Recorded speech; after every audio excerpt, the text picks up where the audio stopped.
All right, welcome back to Throwin Mitts, everybody. My pleasure. Last week we actually had a break off of the UFC. It was nice. My sister got married, but that's not what we're here for.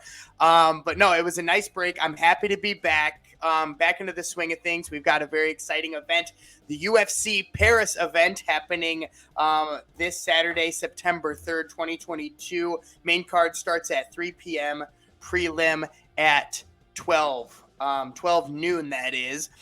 But the recap of UFC 278, we went 6-5-1. Me personally, my overall is now taken to 40 wins, 19 losses, and that is a 67% win percentage. So very excited about that. That's what it's all about. And I guess we'll get right into it. This week we've got, again, Joe Money back again, and we're excited to be going through these picks and seeing what happens here. Brad Miller might show up as well if we're graced with his presence. What's going on, Joe? What's going on, man? Back at it. Back at it Again. again for week 2. How did you do? How'd you do last week with the UFC 278 picks? So I actually went 5-6-1 Not bad, not because bad. the guy that tied, I forgot his name, but me and you picked him, and I was like, Saldana, oh, yep. and it's funny because I totally forgot the fight was happening, and I was like, I walk into this bar to play some ping pong, like ping pong out of all the activities you could do at the bar. Damn right. So I look up and it's filled, man. The card's going, people are fighting, people are bleeding, drinking, screaming. And I was like, "Oh my gosh, I bet on some of these fights." So me and this guy are talking, and literally just from me being on this podcast once, I felt like I could hold up a conversation with him about UFC. That's incredible. And it was really awesome because like his takedown defense is 100%, and he's like, he does have great takedown defense. I'm like, right, and I can't be like, my friend Ryan told me that. Yeah, what a card last week with the Leon Edwards head kick knockout to obtain the championship belt. That was incredible. I was actually at a BW3 as the whole place erupted. It was pretty awesome, man. But enough about last week. We got to look forward to this this UFC Paris event, which I'm actually looking forward to. Cyril Gain and Tai Tuivasa going to be headlining. Let's get into it, man. All right, and you know how this works. We always start with that main card. So, for all those people who want to take on the biggest fight of the night, you're going to get that nice and early. And everybody else in that prelim gang, we're going to move down there very, very soon. So, let's get right into it with the main event, a heavyweight bout between Cyril Gain and Tai Tuivasa. These are some big boys, Joe Money. Cyril Gain there on the left. He debuted in August of 2019. He has a Muay Thai fight style. Actually, before he became a fighter, Joe, he sold luxury furniture. So I thought that was pretty interesting. I heard that coming into the week that he used to sell luxury furniture. Would you buy furniture from him, Joe? I mean, I feel like he would scare me into buying the furniture, to be honest. Damn right. Well, Look at his monstrous legs. with a 10-1 record, a loss in his last fight. He is from France. Obviously, this card is taking place in France, so he's going to be the hometown hero. He's got a 2-inch height advantage and a 6-inch reach advantage, so that could be significant going into this one. Tai Tuivasa, the number 3 ranked heavyweight coming into this one, the plus 420 underdog. He debuted in November of 2017. He's 15-3 with 14 wins by knockout. All of his wins are by knockout essentially, and he's on a 5-fight win streak coming into this one. So I think this one's going to be really fun to watch. Although, let's look at the numbers and see what's going on here. As we said, the 93% knockout rate by Tuivasa. But you see Cyril Gain, he's a little bit more well-rounded. He could sub you potentially and go the distance. Looking at the significant strikes here, 4.83 landed per minute at a 58% significant strike rate. And look at that absorb per minute, very low on Gain side, 2.27. You love to see that, a 62% defense. Now, Tai Tuivasa, he's got that knockout power, and he is a little buck wild, 4.54 landed per minute at a 52% significant strike rate. And that absorb per minute isn't large, but compared to Gain's 2.27, the 3.56 is going to be more. And his defense is at 48%, which isn't the best. So let's look at the grappling numbers here. Neither of these guys too eager to go to the ground. Gain's takedown accuracy of 22%. Both of these gentlemen have pretty good takedown defense. So personally, I don't see this one going to the ground. If it does, though, I think it would be in Gain's favor, just because he's in a little bit better shape. I feel like he can move that fight to the ground a little bit easier, and I don't think that's where Tuivasa is going to be, comfortable. As I said earlier, he's got that knockout power. Who do you think's going to take this one right off the rip, Joe? So I'm gonna go with Gaines. Also, Mhm. like you said, he's well rounded. He's fighting the main card in his home country. Yeah, it's You, going to you be know what I beautiful. mean? It's like when you're home field advantage, main card, like that's a different type of mindset. Don't get me Damn wrong. right.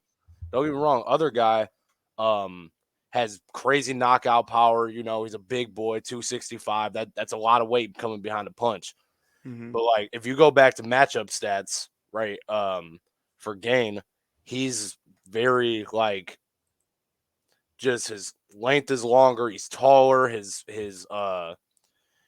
leg reach and his arm reach. He is 247. He's not small, like Hmm. he's For sure. 265 is a few pounds bigger, but when you're 6'4", got an 81-inch reach, like that's pretty dangerous. Certainly. And, Cyril Gain in his last fight, it was a loss, but he went 5 rounds with Francis Ngannou, the current heavyweight champion. So He is an animal. he's an animal. He's knocking on the doorstep. Of course, Tai Tuivasa is no easy opponent. I'm not downplaying him, but I do see Cyril Gain taking the main event on September 3rd. Again, that main card starts at 3 p.m. Eastern time, that is. I'm not sure about the other time zones, but I know I'll be tuning in at 3 p.m.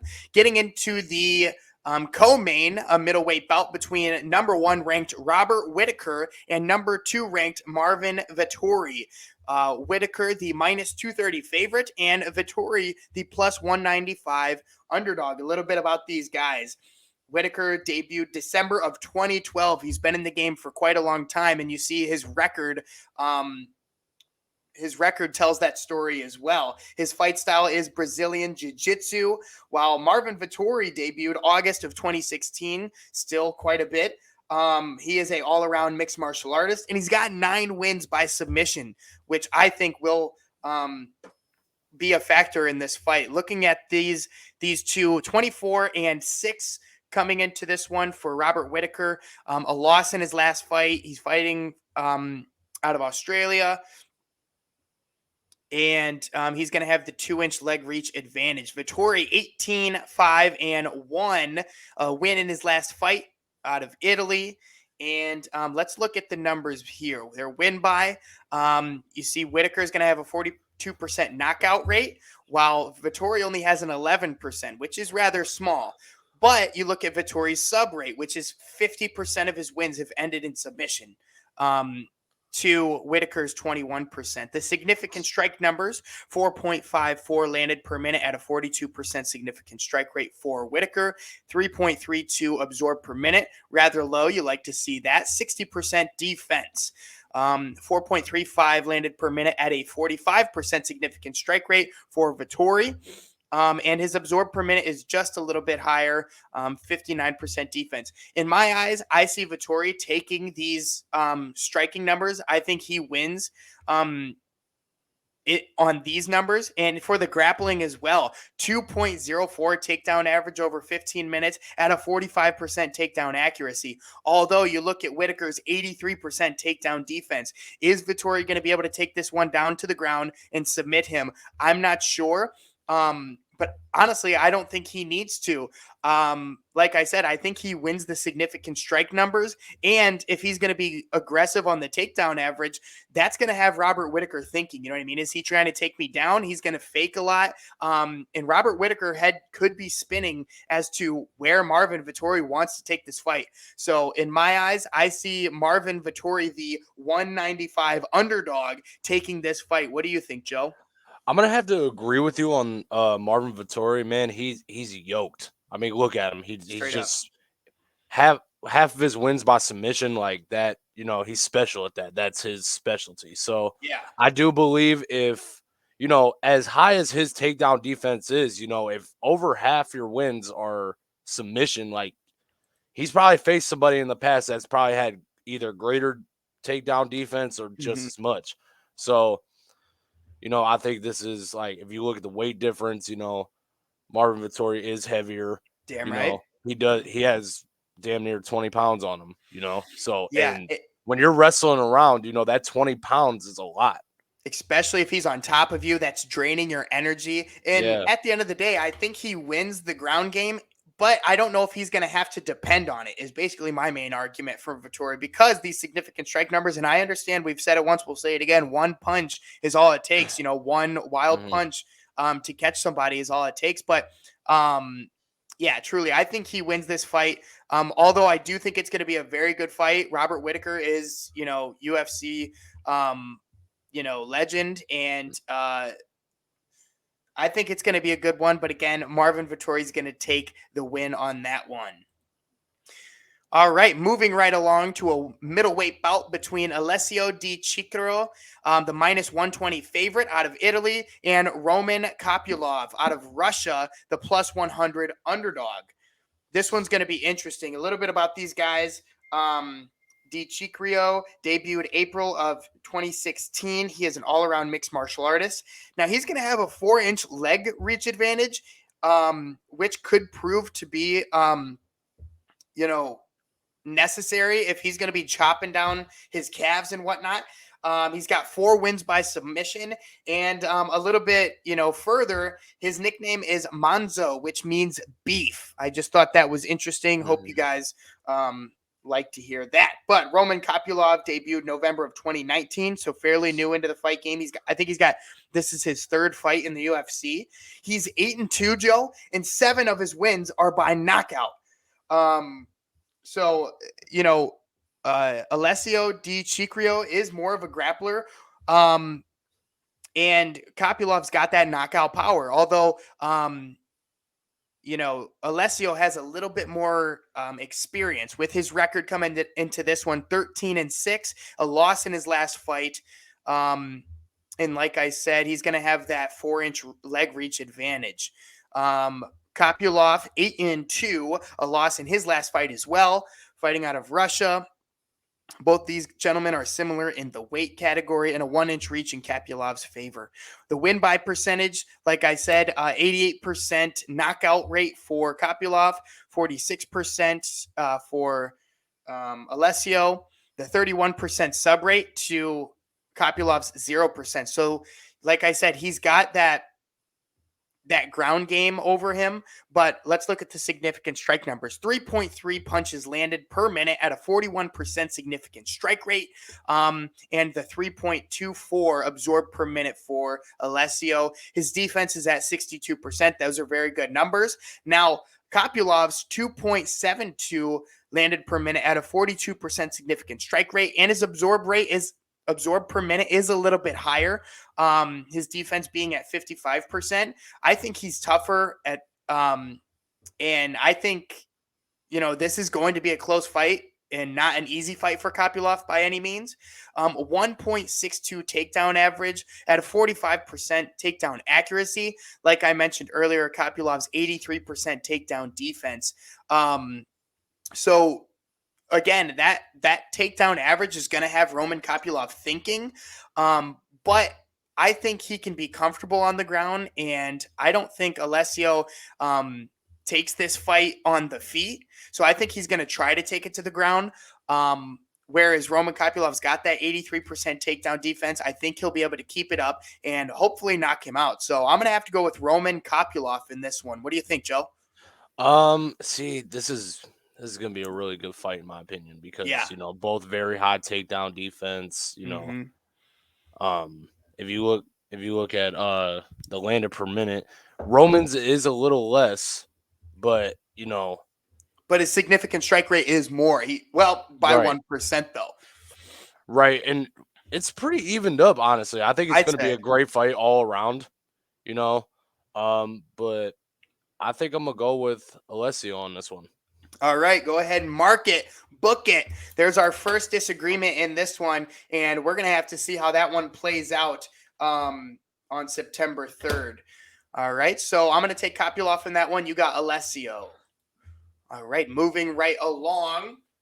John Makdessi, the plus 190 underdog versus Nasrat Hakwaparist, the minus 225 favorite. A little bit about these two coming Nashrat. into coming into this one. John Makdessi debuted December of 2010. Joe, he's been in the fight game for a long time. He is a striker, and he is 36 years old with 9 wins by knockout. Nasrat debuted in October of 2017 with a Muay Thai fight style, 26 years old. So there's a 10-year age difference in this one. And he's also got 9 wins by knockout. Looking at this one, Makdessi comes into this one 18-7, a win in his last fight. And Nasrat 13-5, a loss in his last fight. Although I will say he's fought 3 really good fighters in his last couple bouts in the UFC. So I don't blame him too much for that. I still think he's got a lot to prove, and I think he's hungry for that. He does have a 2-inch height advantage and a 4-inch reach advantage coming into this one. The win by percentages here, knockouts at 69% for Nasrat and 50% of his Makdessi's wins coming by knockout as well. 0% sub. I don't think we're going to see a submission win by either of these fighters in this one. And it could potentially go to decision. I think if there's not a knockout in this one, it's going to decision. The significant strikes here, 5.57 landed per minute at a 51% significant strike rate for Makdessi, 402 absorbed per minute, and a 69% defense. That's really good. That 69% defense is really good. Now the 5.17 landed per minute at a 45% significant strike rate, and Nasrat's absorbed per minute is higher. He's got less defense. So from what I'm seeing here, Makdessi takes this one on the feet. And I don't know if that's, just because he's had more fights, he's got more stats. But I'm seeing Makdessi take this fight on the feet. Looking at the grappling, the takedown average is slim to none for both of these fighters. 14% takedown accuracy for Nasrat, and the takedown defense 89% for Makdessi. For someone who has had almost 30 plus fights in the UFC, that is incredibly good. And also Nasrat's 78% takedown defense as well. So I don't see this fight going to the ground. I think it's going to stay on the feet. Who do you think wins this one, Joe? I'm gonna go with Nasrat, and let me tell you why. All right. I'm gonna go with Nasrat because like how you said earlier, he's fought 3 really great fighters his past 3 fights. Yeah. Okay. Yep. John Makdessi obviously has been in the UFC for a very long time, 12 years, and it's a 10-year age difference. Look, a lot of people don't understand. 36-year-old body can't take as hard of punches as a 26-year-old body. Yeah. You get what I'm saying a little bit? I do. Like yes, he's had more fights and experience and stuff, but like Nasrat's coming up, if they're making him face, the best, Yeah. I mean, and you look at some of his past fights, he's been fighting in the UFC since 2017. So he's seen some of the best, you know what I mean, in his run. I'm just saying in his last couple fights, he's fought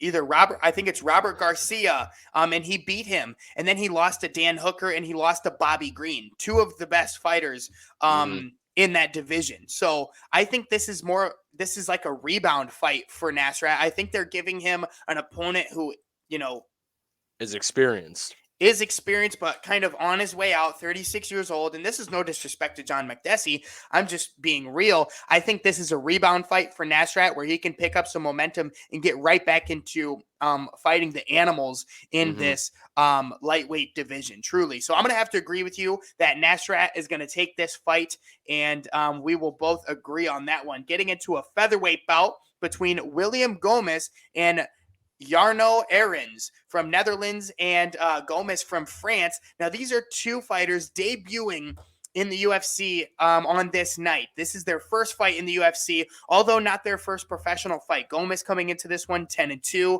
Arens coming into this one 13-3-1. I did a little bit of background research about these fighters just because they are debuted. So there's no numbers about these guys. So I'll tell you what you need to know, Joe. William Gomez, 25 years old. He's on an 8-fight win streak, and he's got 6 wins by knockout.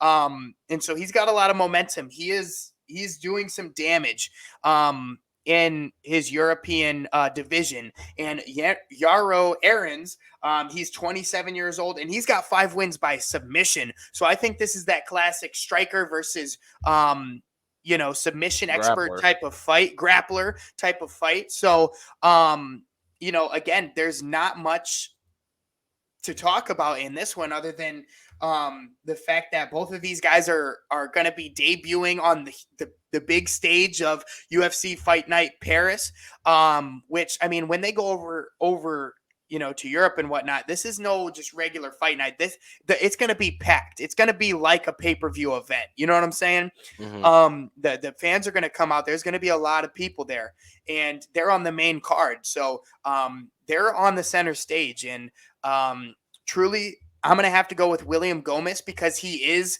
in his home country of France, and I think he'll have the crowd behind him. He's 10-2. While maybe doesn't have as many fights, just by a couple from Jarno, I think William Gomez is going to take this one in his home country of France. I will take I'll take Jarno. Is that how you say his name? Jarno? Yeah, it's really a coin flip. So I'm taking Jarno because, like you said, these are 2 debuts. Yeah, And this is one of those situations where it's like, I gotta pick the other guy, you do. because we never know what could happen in this fight right here. I love it, bro. If anything, you want to put a little private bet on it? Yeah, we could shake on whatever you decide. We'll put a little 20 on it. How's that sound? All right, we'll put a 20 on it. I got William Gomez, you got Yaro Arens. And there it is, folks. The first straight up bet of the night, which I'm excited to see what happens in that fight. Truly, these are two young, hungry guys making their debuts in the UFC, and it's going to be a good one, that's for sure. Moving right along to a fight I am so incredibly excited about. This one might take the cake as the fight of the night, and I'm calling that now. Charles Jourdain, the -135 favorite, versus the +115 underdog Nathaniel Wood out of the United Kingdom. This fight is going to be off the chain, Joe, and I'm not even kidding. Both of these guys are energetic fighters. There's going to be a finish in this fight, and it's going to be fun to watch. So if you get the chance, bro, you're going to want to see this. A little bit about these guys. Charles Jourdain debuted May of 2019. He is a striker. And he's got 8 wins by knockout and the 3-inch height advantage. In his last fight, he fought Shane Burgos. It was a very close fight, in my opinion. Could have been, a fight that was stolen from Charles Jourdain because I think it was just so darn close, and Charles Jourdain probably should have got that decision win, but it didn't go that way for him that night, and I think he's looking to make a statement here in this fight against Nathaniel Wood. A little bit about Wood. He debuted June of 2018. He is an all-around mixed martial artist, and he's got 9 wins by knockout and 7 first-round finishes. Sorry, I'm just plugging in my You're good, man. You're good, man. That's 7 first-round finishes, man. That's and with an 18-5 record, that's pretty badass. I honestly think off the rip, I'm gonna take Wood. All right, so He's going to take Wood in this one, and we'll see what you think after looking at the numbers here. 13-5-1 coming into this one. A loss in his last fight, like I mentioned, for Charles Jourdain. He's got a 3-inch height advantage, and the reach and leg reach is similar. 18-5, like Joe said, for Nathaniel Wood, and a win in his last fight. Looking at the win by numbers, 62% knockout wins for Charles Jourdain, a 31% sub too. So he's not a stranger to the ground game and submission world either. 18% knockout rate for Nathaniel Wood, a 10% sub, and a 73% decision. Win by decision for Nathaniel Wood. So a lot of his fights going to decision, and he's winning. So that's why I think, just right at this moment, I think Charles Jourdain needs to finish Wood to get this win. And if it goes to decision, it could likely be in Nathaniel Wood's favor. 5.85 landed per minute at a 50% significant strike rate for Charles Jourdain. 4.31 absorbed per minute, a 59% defense for Jourdain. 6.32 landed per minute at a 48% strike rate, and a 4.19 absorbed per minute with a 56% defense for Nathaniel Wood. You can't argue with that, man. Six punches landed per minute. Like, that is crazy. That's why probably most of his fights go to decision, because the more strikes you land, the judges are going to see that, like, ooh, wow, boom, pow, wham, I think it's very similar. I mean, you look at Jourdain 5.85 to Nathaniel Wood 6.32. Those numbers aren't far off, and the significant strikes landed percentage-wise is very similar, as well as the absorbed per minute. So I think it's very, very close on the feet, and if they're throwing mitts, it's going to be very close. Now, these grappling numbers here, 1.24 takedown average at a 50% takedown accuracy for Nathaniel Wood. While Charles Jourdain does have a 51% takedown defense, Nathaniel Woods is going to be 76. So I don't see Jourdain trying to take Nathaniel Wood down, and that takedown average over 15 minutes is going to be in Nathaniel Wood's favor. It's going to have Charles Jourdain thinking, do I need to be ready to sprawl for this guy trying to take me down? Or is he coming with a left hook or an uppercut? Those type of things. Those get those fighters thinking. So truly, I mean, the numbers don't lie. The numbers are in Nathaniel Wood's favor, okay? But what I will say is I watched Nathaniel Wood's last fight maybe a month or two ago, and he faced Charles Rosa, and he wasn't able to finish Charles Rosa, an unranked fighter, kind of an older fighter on his way out. Like I mentioned, Charles Jourdain fought the number 15 ranked featherweight, Shane Burgos, in his last match, and it went to a 3-round decision, which I said was very close. So Charles Jourdain is fighting ranked fighters and taking them to decision. Nathaniel Wood, be it that he is a great fighter, he couldn't even finish Charles Rosa, an older fighter, kind of, who did put up a great fight. It was amazing. Charles Rosa is no easy bout, especially to try to finish. But Nathaniel Wood obviously doesn't have the killer's spirit. You know what I mean? He doesn't finish his fights, and Charles Dane has that. He's got the heart where he's gonna keep pushing forward. He's going to keep backing you down until you are worn down. You know what I mean? And he's going to grind your brakes all the way down and work for that finish. Charles Jourdain is the bigger fighter by 3 inches. And I'm going to have to go with Charles Jourdain in this one. What do you think, Joe? I'm still going to stick with my decision with Wood. Okay. For 18-5, man, a couple first round finishes. You can't knock his game, at the end of the day. Yep. He did probably, the fighter that was on his way out that you were talking about, like the fighters that are on their way out have to fight harder than the new fighters because that's what they depend on. The new fighters, they can, oh man, we could try it next time. He's new. He's new still. The older fighters like, I need this. I need this win. Because I'm not trying to have Dana White cut my contract. You know what I mean? Yeah. So I am going to go with Wood on this one and Okay. make it a little more interesting. I'll go with Wood on submission. Really? Wood on submission? All right. Only, a small portion of his fights have ended by submission, but he's going to go with submission here. All right. I like it, Joe. I like it. Taking risks. Let's make this shit exciting. And folks, that does it with our last picks of the main card. I took Charles Jourdain. Joe Money has Nathaniel Wood.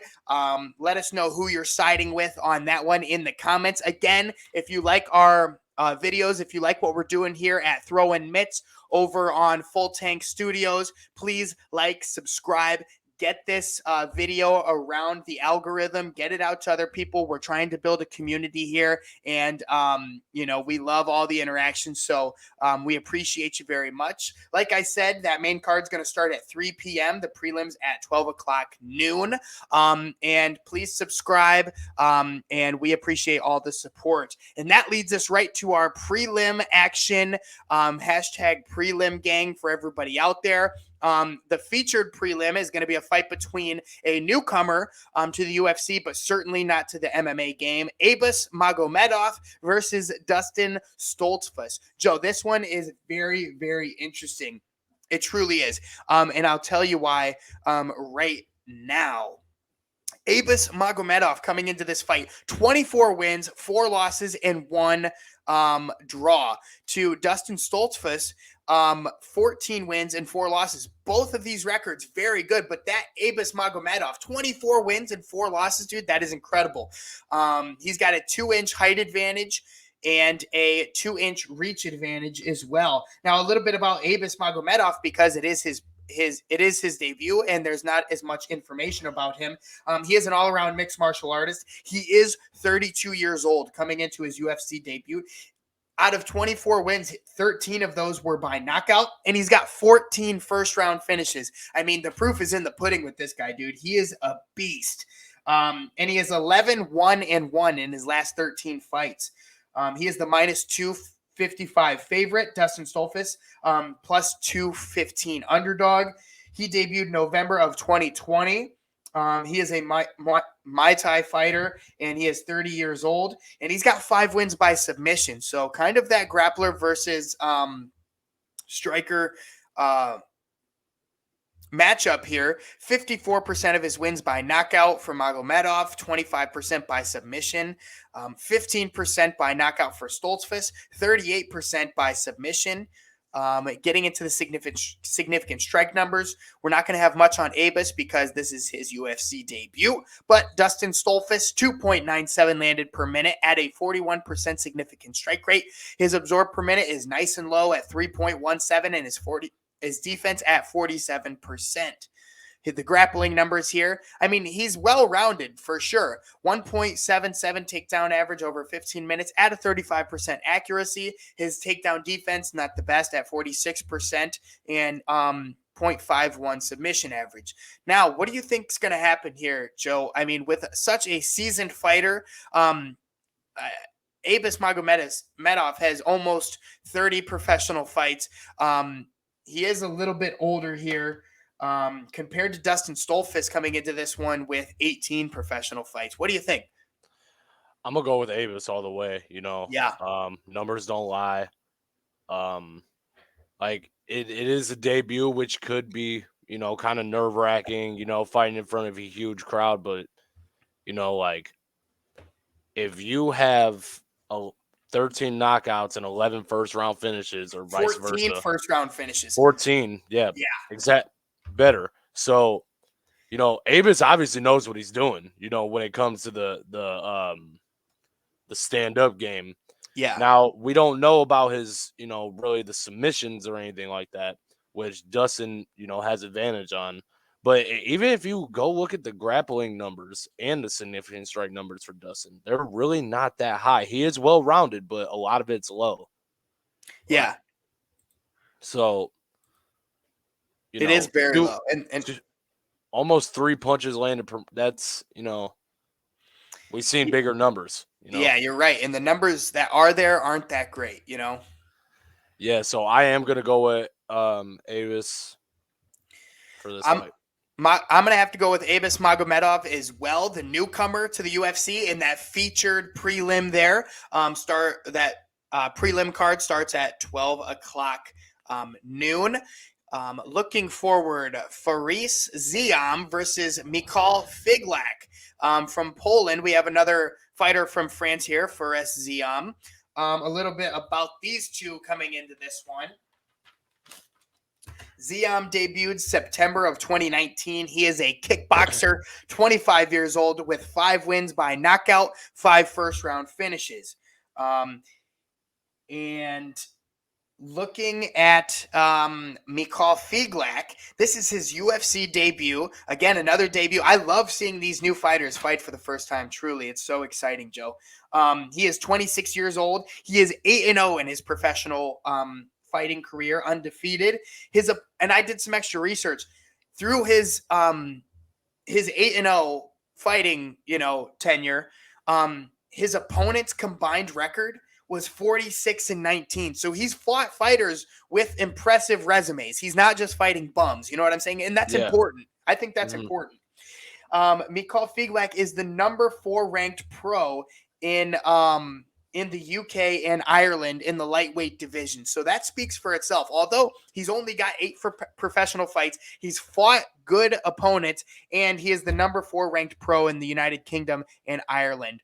Faris Ziam coming into this one 12-4, a loss in his last fight. He is not a bad fighter by any means. 42% knockout rate, 33% sub. He's well-rounded. He's looking to finish the fights. He's not going to let him go to decision. The significant strikes, 2.6 slanted per minute at a 40% significant strike rate. Now, that absorbed per minute, you'll love to see at 1.65. He is very hard to hit. You can't come in contact with him easily. He's got a 64% defense. I like those numbers in Ziam's favor. The grappling, 0.32 takedown average, 11% takedown accuracy. His takedown defense is pretty good at 68%. Who do you think takes this one? I know there's not that much information on Figlak, but in my opinion, Figlak looks good coming into this one. Honestly, it's his debut.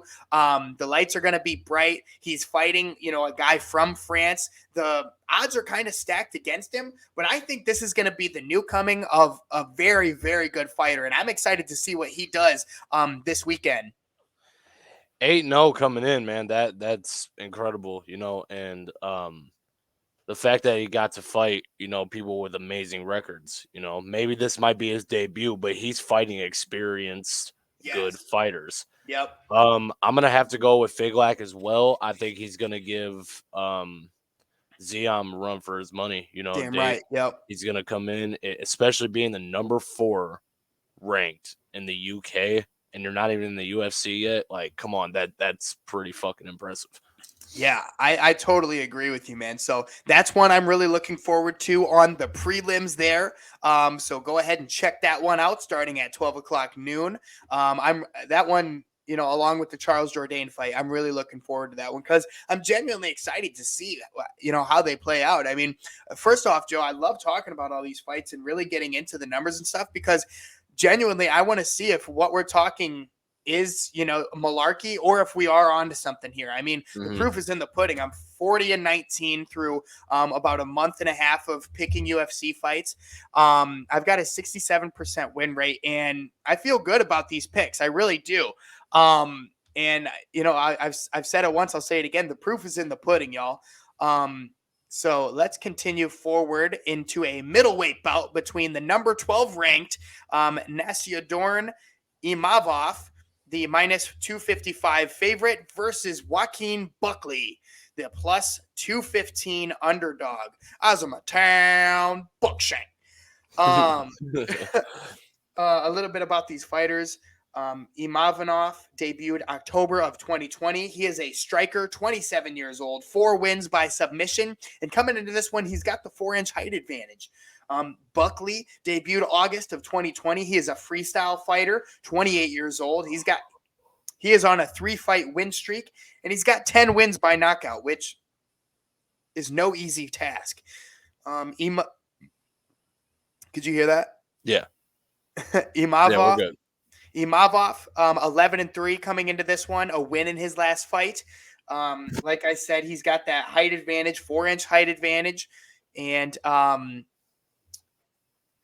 looking at Buckley here, 15-4, a win in his last fight. He's going to be the smaller fighter, but he's got the 1-inch reach. Imanov actually has the 2-inch leg reach there. The win by numbers, 71% knockout rate for Buckley. You love to see that. 45 for Imanov, and 36% sub to Buckley's 0. I don't see this fight going to decision, Joe. I think we're definitely going to see a finish, which is very exciting. The significant strike numbers, 4.29 landed per minute at a 56% significant strike rate, which is pretty good for Imavov. And his absorb per minute is astounding at 2.23, 55% defense. I mean, those numbers are really good for Nasidorin going into this one. Buckley, 3.74 landed per minute at a 34% significant strike rate. The absorb per minute, 3.42 with a 54% defense. The grappling numbers, 1.68 takedown average over 15 minutes at a 35% takedown accuracy. Not the best, especially compared to Nasidorin's 72% takedown defense, while Buckley's takedown defense is pretty high at 64 as well. But look at this number down here on the left, Joe. 2.5 submission average over 15 minutes for Nasidorin. That's going to make me think Joaquin Buckley isn't going to want to take this ground to the fight because I mean, look at that. He's willing to throw up submissions, and one wrong move and you're caught in a guillotine or you're caught in an armbar. You know what I mean? You have to be very, very careful against these fighters who are willing to kind of give up their own position to attempt a risky submission on your end. You know what I'm saying? So I think that's going to prevent Buckley from, wanting to take that fight to the ground. And with that being said, I think Nasidorin has the better looking numbers on the feet. So I think this is pretty clearly Nasidorin's fight, but Joaquin Buckley is jacked. I mean, look at this guy. It is not going to be easy to take him out. And I think it's going to be a very, very fun fight to watch because a lot of these guys got heart, and Joaquin Buckley wants to take that number 12 ranked position from Nasidorin. This is a huge opportunity for Joaquin Buckley, while Nasidorin is trying to keep his rank as the number 12 middleweight in the UFC. So I think both of these fighters have a lot to fight for, and I think this is going to be one of the more exciting fights to watch. Honestly, these prelims are incredible. Anybody who doesn't watch the prelims is a fool. A lot of the best finishes, the most heart is in the prelims. So I would advise everyone to get with it and watch those prelims. What do you think is going to happen here, Joe? I got Buckley by knockout. Wow. Really? Yeah.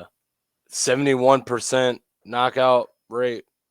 That is insane. That's over, and the last, I'm pretty sure you said he has 10 knockouts out of all his fights, and that's out of 15 wins. Yes. I do think Buckley's going to be hungry for that number 1 spot. He number 12 spot, but yeah. Number 12 spot. Yeah. He's going to be very hungry for that. He's definitely going to try to go for a knockout. I do not think it's going to go to the ground necessarily. I do think it's going to be a very, because they, like you said, they have very high takedown defense, 72 and 64. That's good. So I do think it's going to be a stand up, and I think Buckley will hit him with a nasty jaw shot. Wow, that's exciting, Joe, because truly I it could go either way, but I'm going to have to take Nasidorin in that one. And, I love to see it. I love to see us disagree and bicker. But moving right along to a lightweight bout between Benoit Saint-Denis from France, another French fighter on this UFC Paris card, versus Gabriel Miranda out of Brazil. Benoit Saint-Denis debuted October of 2021. He is an all-around mixed martial artist, 26 years old. Now he's got 8 wins by submission and 5 first-round finishes. And before he was a fighter, he was in the French Special Forces. Just a little bit of interesting info about him. Gabriel Miranda, this is his UFC debut, but he does have 16 He is 16-5 in his professional fighting career. Now, Gabriel Miranda is a grappler, 32 years old, and he's got 15 wins by submission, Joe. He's on a 3-fight win streak and 14 first-round finishes. Now, look at that. His record is 16-5, and 15 of those wins were by submission. That is incredible. Now, this No guy is doubt. dangerous. This guy is dangerous. And I'm excited, especially for his UFC debut, to come in here to fight somebody from France, where the crowd's going to be against Gabriel Miranda. Again, this is another one of those. The chips are stacked against him. But I mean, 15 wins by submissions, 14 of them being first round finishes. This guy obviously has some kind of talent. He's got something. Not to say Benoit St. Denis isn't good. He's got 9 wins, 1 loss, 1 no contest. A win coming off a win in his last fight. Getting into the win by. Oh, wow. Wow. No Okay. doubt this fight is Okay, well, on look the at this. ground. Benoit St. Denis, he's got 9 professional wins, and 8 of those by submission. And Miranda's got 16 wins, 15 by sub. So both of these guys are dangerous with the submissions. And truly, I think this is going to be a spectacular fight. But while we do have the numbers, the significant strikes for Benoit St. Denis, 3.48 at a 47% significant strike rate. Now, that absorbed per minute is not looking good. 7.43. Wow, at a 41% defense. Not very good on the feet, but he's a grappler. He's looking to take it to the ground. His takedown average 3.48. Only a 26% takedown accuracy, and his takedown defense 100%, which at the end of the day, I think Gabriel Miranda will be okay letting him take him down or going to the ground in this fight. You know what I'm saying? I don't see either of these fighters standing up. Well, you know what? With 2 of these guys being so well versed and so experienced in the submission game and so well versed in the grappling game, it might counter and it forced them to just stand in to throw the mitts. And if that's the case, Benoit St. Denis, 7.43 absorbed per minute is not good at all. He is getting lit up on the feet. Obviously, we don't have the numbers for Gabriel Miranda, but I can't imagine they'd be that bad. This, in my opinion, you're right. This fight is no way this fight's going to be on feet. They both have too high of takedown defense. They both have too high of, takedown accuracy. It's gonna go, I think it might go every round. I don't know how many exact rounds. I don't This know is if a it's 3 or 3-round 5. fight. I think it will be by decision. Mm-hmm. Because if look at the numbers, they both have had 8 and 15, 14 submissions. Yeah, Each. 8 submissions for St. Denis, 15 submissions for Miranda. So they both have only won 1 fight without a submission, as the numbers say. So this is definitely going to be an amazing fight, in my opinion. And I'm going to go with Gabriel Miranda. I'm going to follow right there with you, man. 15 wins by submission out of the 16-5. That's impressive. That is impressive. And good luck to Gabriel Miranda in his UFC debut this weekend in Paris. And that leads us to a bantamweight bout between Khalid Taha, the minus 305 favorite, holy smokes, and Christian Quinones, the plus 255 underdog. Now, I think those lines are a little off. Like, I can't imagine Khalid Taha being a minus 305 favorite. That's rather large. A little bit about these guys. Khalid Taha coming into this one debuted July of 2018. He is an all-around mixed martial artist, and he's 30 years old coming into this one. Now, Taha has 9 wins by knockout and 7 first-round finishes. Although his last win was in 2019, so he hasn't won a professional fight in 2 years. Christian Quinones, this is his UFC debut, although he is 17-3 throughout his professional career. He is a jiu-jitsu specialist, and he's 26 years old.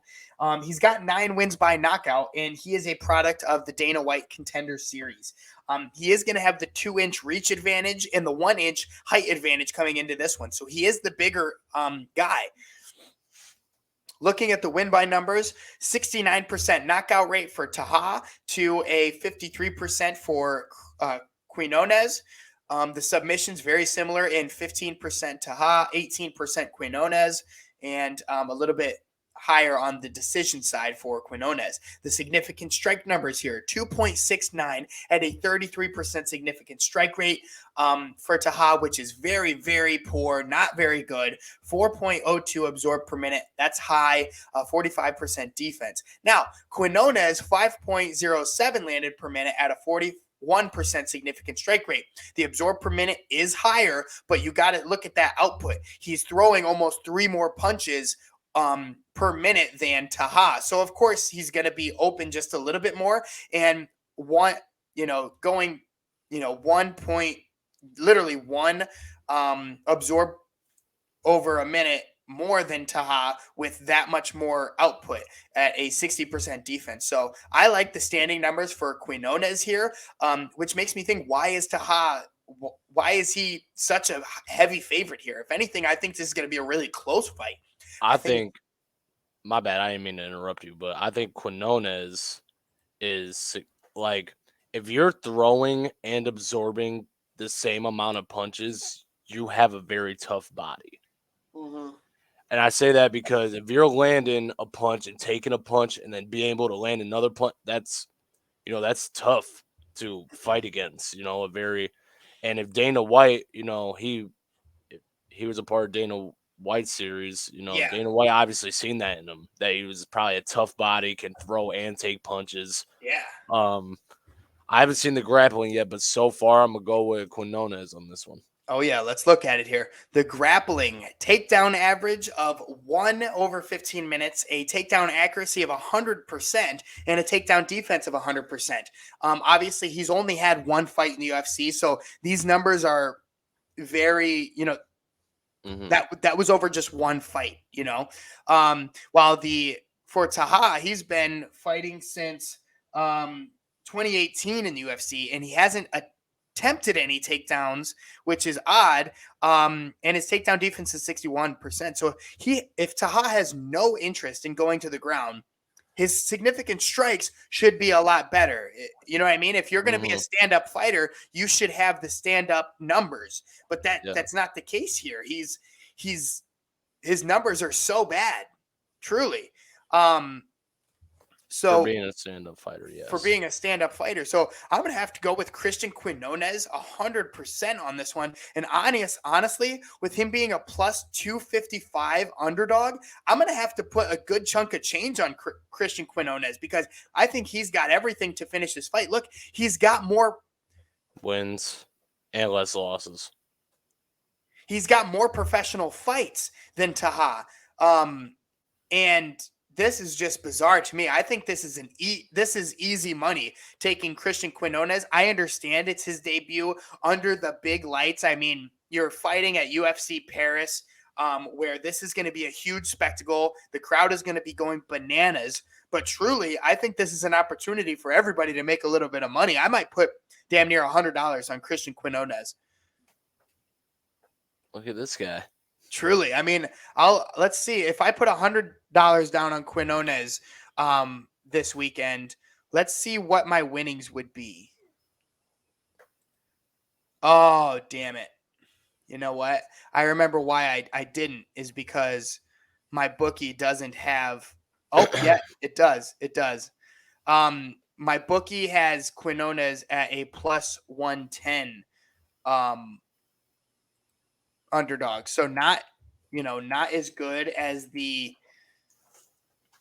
plus 255. If I were to put $100 down and he was the plus 255 favorite, my winnings would be $225. But honestly, wow, I'm surprised. I'm shocked. But oh my stars. Oh my stars. But anyway, so we're both taking Christian Quinones in this one, Joe? Yes, sir. Fantastic. I think this is an easy pick, truly. I think there's no doubt Christian Quinones gets the win in this one. All right, and that leads us to The very first fight of the UFC Paris card, a women's featherweight bout between Stephanie Egger and Aline Perez out of Argentina. Now, Egger fought just 1 month ago, and she was submitted in the very first round, Joe. And it was a weird scene because she was submitted in this weird way where her hands were locked up, so nobody could see her tapping. But the girl who had her in the armbar said she tapped, or else she would have broke her arm, right? So she let go because she said Stephanie Egger submitted, and Stephanie Egger said, no, I didn't. So the ref had to stop the fight, and they had to review and say, did she tap? And eventually the referee, somebody said she tapped, and that's how Stephanie Egger lost. So, and it's clear, like, her arm, she was in a heavy armbar. If she wouldn't have tapped, she would have broke her arm. So you have to think it's like a checkmate. Either she tapped or she would have broke her arm and the fight would have been over anyway. But for Stephanie Egger to say, no, I didn't tap, that kind of goes against everything that MMA is. It's all about respect. It's all about, the respect for the sport and mixed martial arts and that things. And that's not what I saw in that fight. And I didn't like it. So it kind of put a bad taste in my mouth for Stephanie Egger. So let's look at the matchup stats here for these two women coming into this one. Stephanie Egger debuted in October of 2020. She has a judo fight style, and she's 34 years old with only 10 professional fights. She's got 3 wins by knockouts and 5 first-round finishes. Perez, her UFC debut is this Saturday on September 3rd at noon. And she is a Kung Fu fight style, and she's 27 years old. She's got 4 wins by knockout with 3 first-round finishes. Stephanie Egger, 7-3 coming into this one. Like I said, a loss in her last fight. She's got the inch height advantage, and we don't know the reach and leg reach. But for Perez, 7-1 coming into this fight, like I mentioned, this is her UFC debut, and she is out of Argentina. The win by percentage, knockout rate, which is surprising for a featherweight, woman, that she's finishing people. 57% knockout rate for Perez, 14% sub, and 29% decision. Egger going to be at a 43% knockout rate, 43% sub. The significant strikes, 1.9 landed per minute at a 53% significant strike rate. So we'll call it 2 at a 53% significant strike rate. Not bad. And her absorbed per minute is very low. You love to see it, 1.75 with a 52% defense. No numbers for Perez as it is her debut. 3.29 takedown average at a 46% accuracy. With a 33% takedown defense for Egger. Now, Joe, I'll let you take the reins on this one. Who do you think's going to win? I think Edgar's going to win, and I'm going to tell you why. Because her last fight, like you said, it was a bullshit decision. She's coming back for blood. She's, right. Holding all that anger from that last fight, and even though she's, won fights and, made people tap out and stuff, that last fight just has her so, because if you came and you were the first fight of the card and you're like, you know what, they played me last time, I'm gonna show them why I should be farther up into the card. I think she's gonna beat the shit out of Perez, out of anger. Right, but sometimes they say fighting out of anger isn't always the best because you lose all your technicality, and now you're just fighting out of anger and you're leaving yourself open, or you're not fighting smart. So who knows? It could be her downfall, or it could help her elevate her, in this fight. And truly, I think this fight could be a coin flip. Egger does have more experience. She's a little bit older. But truly, I've just got to go with Aline Perez because I'm rooting against Stephanie Egger. And I think this fight is a coin flip anyway. Not necessarily very excited to watch this one. Of course, I'm excited to watch all the fights. I've always said that. And I hate people who are like, this card sucks. These fights don't matter. It's like, we'll do a little bit of research, look into it, and you might be excited about it. You know what I'm saying? Yeah. But I'm thinking I'm going to have to go with Perez in this one because I'm rooting against Egger, just because of Hmm. how she went out last time, and it was kind of disrespectful. So, yeah, I got to go with Perez.